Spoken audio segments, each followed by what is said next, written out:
which I'm studying now, which is far more recent. And this is in the early 70s when Philip Landrigan and a team from the CDC went down to this El Paso smelter to study reports of lead poisoning around the smelter site. This study famously served as one of the cornerstones of modern, more precautionary approaches to environmental lead in the United States. Now, from the perspective of this study, Alice Hamilton's contributions to industrial hygiene way back in the 1910s, they look like shoe leather epidemiology, I guess is the phrase, a form of investigation relying on such homely technologies as the ear, the pen, and its namesake, the shoe. But one of my points today is that doing shoe leather epidemiology at the beginning of the 20th century involved far different considerations and consequences than it did in Landrigan's time or today. The historical context really mattered a lot. A second point, to which I want to eventually get, is that I've increasingly come to appreciate the incompleteness of what a study such as Landrigan's, more based in the laboratory and quantitation and so on, is able to accomplish. It's precisely these deficiencies in impact of such a sophisticated scientific study that point to how the skills and sensibility that served Hamilton so well in the early 20th century still have an important role in occupational environmental health today. Now, in key ways, these factories, the health effects of those factories into which Alice Hamilton first found her way during the early 20th century, they seem just as under-recognized and obscure as did the cases of childhood lead poisoning that Landrigan's team discovered in the 70s. But in the turn of the century American lead plants, the main people responsible for recognizing and controlling these ailments were the workers and managers themselves. Even industrial physicians had a very little presence in the workplace at this time. The main way most industries dealt with problems of poisoning that did occur was through worker turnover. They just let the workers get sick and then they laid them off. The federal government especially ignored this situation. Until a Bureau of Labor was created during the early years of the 20th century, there was no agency even remotely interested in asking questions about workers' health. Government involvement is kind of hard to imagine, but you got to kind of get your head back into this time and this context in order to understand Alice Hamilton's contribution, the difference that she made. So government involvement was limited to the state level and to these factory inspectorates established in the 1880s, 1890s. But the inspectors for these were very few in number, and especially so in comparison with the burgeoning industries in the industrial states. They also, unless they had direct experience in a hazardous industry, they had little chance of acquiring any knowledge about, for instance, lead poisoning, what caused it, what it looked like. They concentrated instead on accident risk, the risk of faulty ladders, crushing machinery, etc., which were also big problems. I don't mean to deny that. But the question of disease here, occupational disease, was one that was not foregrounded by the inspectors. But because they were there, it's not quite true. This little quip here is by a Belgian hygienist at the first international conference that Hamilton went to in 1910 on this subject, that industrial hygiene in America just doesn't exist. But it's true, there were no positions akin to those in Belgium or Britain or France where they were regularly documenting the presence of these kinds of diseases in their factories prior to Alice Hamilton's involvement. Doctors and public health officials in the U.S. were far more interested in seeking out bacterial sources of disease, and they were seriously limited too by the legal ideas about workplace privacy. Company doctors were there, but they were only in the big lead industries, and they were rarely inclined to remark or publicize what they saw. As for workers, we know that many places where they worked were having these deadly effects on their bodies.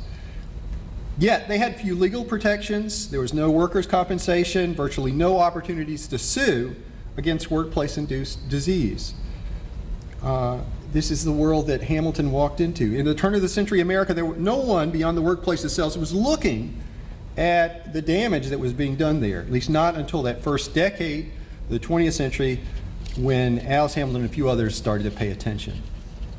Urban, and this is where Hull House comes in, because that's where her discovery happened.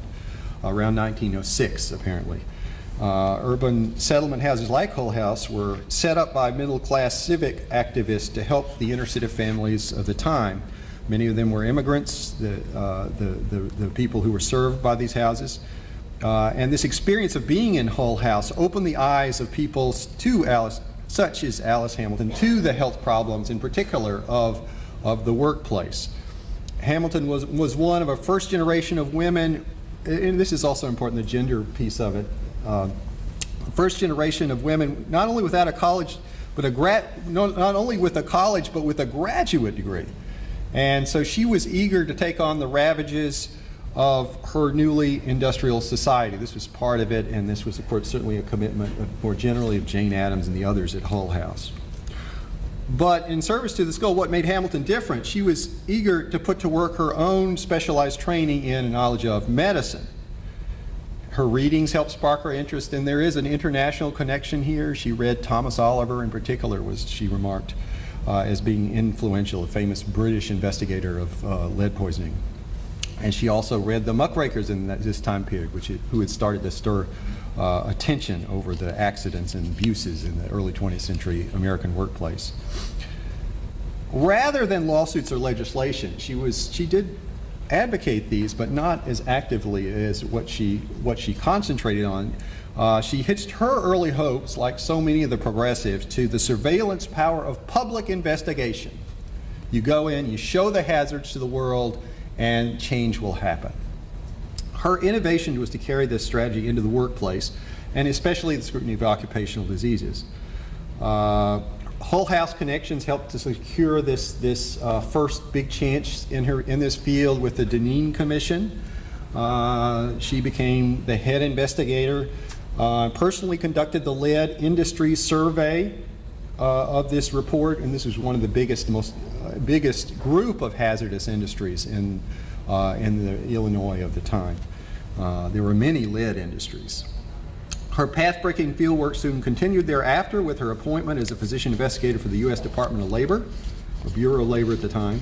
Here she pursued investigations across a wide range of industries, most of which used lead and posed occupational risk from lead poisoning.